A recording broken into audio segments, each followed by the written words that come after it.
Hello, ഈ ഒരു video എന്ന് പറയുന്നത് എനിക്ക് അത്രയും ഇഷ്ടപ്പെട്ട ഒരു വീഡിയോ ആണ് കേട്ടോ. കാരണം എന്താണെന്ന് വെച്ച് കഴിഞ്ഞാൽ ഓൾമോസ്റ്റ് ഒരു 1 ഇയർ ആയിട്ടുണ്ടായിരുന്നു ഞാൻ തിയേറ്ററിൽ പോയിട്ട് പടം കണ്ടിട്ടുണ്ടായിരുന്നു കേട്ടോ. കാരണം ഞാൻ എൻ്റെ ഒരു 9th മന്ത് അല്ല ഒരു ഫസ്റ്റൊക്കെ തൊട്ടിട്ട് തന്നെ ഞാൻ തിയേറ്ററിലൊക്കെ പോക്ക് നിർത്തിയിട്ടുണ്ടായിരുന്നു കേട്ടോ. ഞാനും ചിക്കുമോനും ഇടയ്ക്കിടയ്ക്ക് സിനിമയ്ക്ക് പോകാറുള്ളതായിരുന്നു.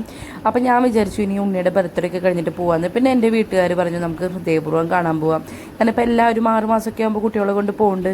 പക്ഷേ എനിക്ക് എന്തോ ഒരു ധൈര്യം വന്നിട്ടുണ്ടായിരുന്നില്ലേ. പിന്നെ ഞാൻ വിചാരിച്ചു ഇനിയിപ്പോൾ അവനൊരു വയസ്സാവാനല്ലേ പോണേ, അപ്പോൾ കൊണ്ടുവന്നത് ഈ ഒരു ഡ്രസ്സ് ബെൻസൻ എടുത്ത് കൊടുത്തതാണ്. എൻ്റെ ആയിട്ടിങ്ങനെ ടോപ്പും ചിക്കുമോനൊരു ഷർട്ടും അവൻ്റെ വകയുള്ള ഓണക്കോടി കഴിഞ്ഞിട്ട് അത് കഴിഞ്ഞിട്ട് നമ്മൾ പടമൊക്കെ കണ്ടു കഴിഞ്ഞിട്ട് നേരെ അലങ്കാറിലേക്ക് പോയി.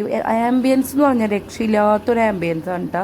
തൃശ്ശൂർ ഞാൻ കണ്ടിട്ടില്ല ഇത്രയും നല്ലൊരു ആംബിയൻസിൽ ഇത്രയും സെറ്റപ്പിലൊരു റെസ്റ്റോറൻറ്റ്. അങ്ങനെ നമ്മൾ അവിടുത്തെ മെനു നോക്കിയിട്ട് നമ്മുടെ ഫുഡും കാര്യങ്ങളൊക്കെ ഓർഡർ ചെയ്തു. ഇപ്രാവശ്യം നമ്മുടെ കൂടെ ഓണത്തിന് അമ്മാമ്മയും കൂടി ഉണ്ടായിരുന്നു. അമ്മയുടെ ഈ സാരി ഞാനെടുത്ത് കൊടുത്തതാണ്. നല്ല ഭംഗിയുണ്ടായിരുന്നു കേട്ടോ അമ്മയ്ക്ക്. അങ്ങനെ നമ്മുടെ ഫുഡും കാര്യങ്ങളൊക്കെ വന്നു. അത് കഴിഞ്ഞിട്ട് നമ്മൾ അവിടെ നിന്ന് ഫുഡൊക്കെ കഴിച്ച് കഴിഞ്ഞിട്ട് വീട്ടിലേക്ക് പോകാൻ നിൽക്കട്ടെ. അതിൻ്റെ ഇടയിൽ അച്ഛൻ്റെയും മോൻ്റെയും ചെറിയൊരു പരിപാടികളൊക്കെ ഉണ്ടായിരുന്നു.